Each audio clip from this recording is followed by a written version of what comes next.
To my art channel sketch with SM art. तो आज हमारे साथ है सविता तिर्वे जो आर्ट सीख रही है पिछले 4 महीने से और वो यहाँ पे ही प्रैक्टिस कर रहे हैं एसएम आर्ट क्लास में।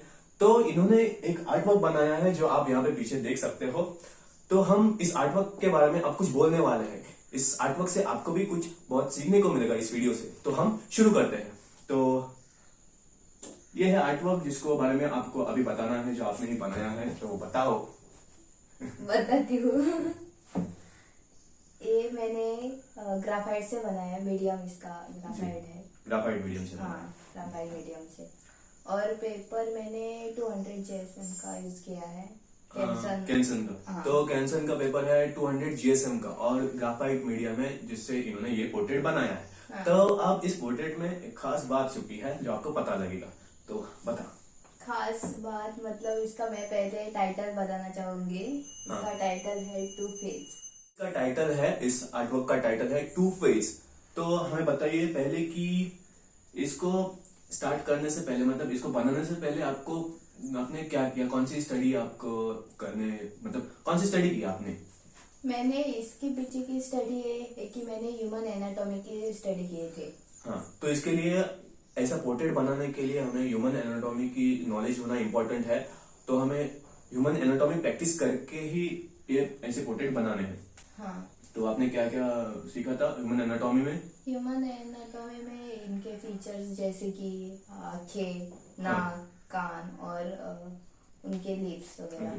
तो कितनी देर तक आपने इसको प्रैक्टिस की, कितने दिन लगे प्रैक्टिस के लिए? प्रैक्टिस तो अब भी चालू है। तो इसके पीछे आपको एनाटॉमी की स्टडी लगती है ऐसे पोर्ट्रेट बनाने के लिए। और अब इसके पीछे जो कॉन्सेप्ट है वो हमें थोड़ा बताइए।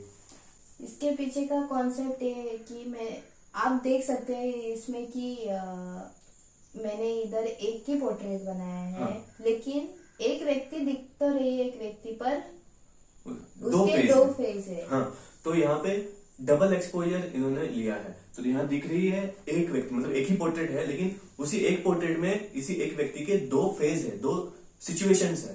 तो और बताइए इसके बारे में। जो मैंने इस तरफ आप देख सकते हो, लेफ्ट में मैंने एक बच्ची बनाई है, बच्ची, और उसी बच्ची का राइट साइड में बुढ़ापा। हाँ।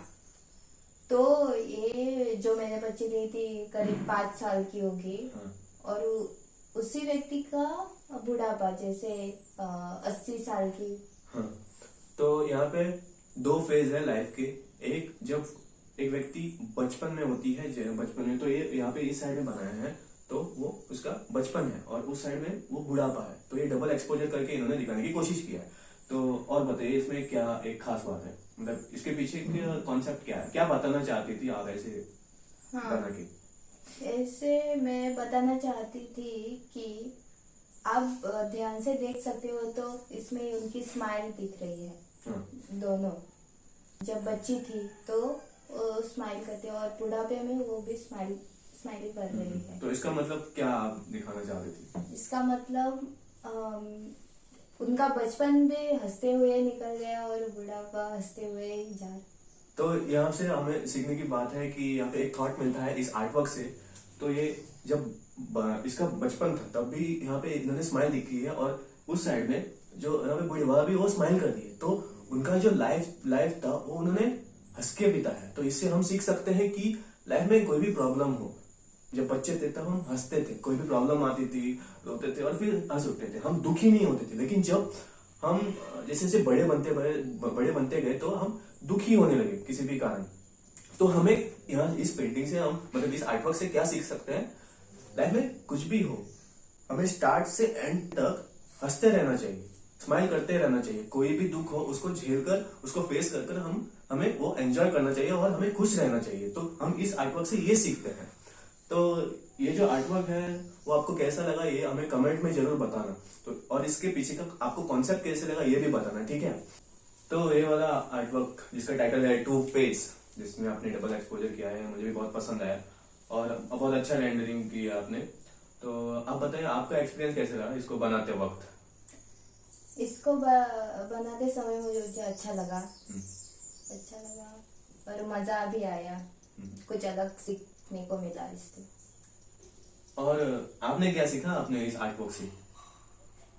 मतलब आप जो कॉन्सेप्ट बना रही हो वो आप खुद को भी सीखना चाहिए, वो भी सीखा ना आपने। हाँ सीखा, चाहे जो भी प्रॉब्लम आए तो हंसते रहना हंसते चाहिए। रहना चाहिए, जो भी प्रॉब्लम आए उसको फेस करना चाहिए। हाँ थोड़ी देर के लिए शायद रोना आएगा, थोड़ी थोड़ी देर के लिए शायद दुख होगा, लेकिन उसको समझ के आपको फिर अपने नॉर्मल स्टेट में आना चाहिए, मतलब खुश रहना चाहिए। तो एक्चुअली देखा जाए ना तो क्या है, दो होता है, दर्द और दुख। हाँ जो दर्द होता है वो पेन, मतलब दर्द मतलब पेन फिजिकल होता है, वो सच होता है। लेकिन जो दुख होता है, मतलब हमें लगता है कि दुख है लेकिन उसकी एग्जिस्टेंस है ही नहीं। हाँ तो हमें क्या समझना है कि ये जो दुख हो रहा है, ये जो दो होते हैं, पेन और सफरिंग। पेन को हम दर्द बोलते हैं, सफरिंग को दुख बोलते हैं। तो ये जो सफरिंग होती है उसको सिर्फ समझना होता है, उसको हम हटा नहीं सकते, उसको सिर्फ समझना है, क्योंकि वो है ही नहीं। हाँ जैसे कि भूत, जो भूत होते हैं, जो भूत का कॉन्सेप्ट है वो एक्चुअली भूत है ही नहीं, तो हम उसको मिटा भी नहीं सकते। हमको बस समझना है कि भूत होते ही नहीं। हाँ तब क्या होता है, हमारे अंदर से डर चला जाता है। वैसे ही दुख को हम जब समझते हैं कि ये है ही नहीं, इसकी एग्जिस्टेंस है ही नहीं, ये हमारी सोच है सिर्फ। क्योंकि हर एक सिचुएशन के अलग अलग पर्सपेक्टिव होते हैं। जब आप उसका ही दूसरा पर्सपेक्टिव देखोगे तो वो दुख तो खत्म हो जाएगा। तो दुख को सिर्फ समझना है, फिर वो आएगा नहीं और आप अपने नॉर्मल फेज में आ जाओगे। तो ये समझना है, ठीक है। तो आपको भी बहुत कुछ समझने को मिला होगा इस कन्वर्सेशन में। तो आप कमेंट में हमें बताइएगा कि आपको ये वीडियो कैसी लगी। लाइक कीजिएगा और अपने दोस्तों के साथ, रिश्तेदारों के साथ शेयर कीजिएगा। और मैंने एक सीरीज बनाई है जिसमें मैंने बेसिक ड्राइंग सिखाया है। तो अगर आपको ड्राइंग सीखना है या फिर आपके कोई भी दोस्त हो जिसको सीखने है, तो उसको ये नीचे मैंने डिस्क्रिप्शन बॉक्स में लिंक दी होगी, उसको वो शेयर कर देना, ठीक है। और अगर आप सीखना चाहते हो तो आप यहाँ पे लिंक पे क्लिक करके वहां पे वीडियोज है, 10 वीडियोज है, वो आप देख के डेली प्रैक्टिस करके सीख सकते हो। तो thank you for watching and wish you all the best. Thank you.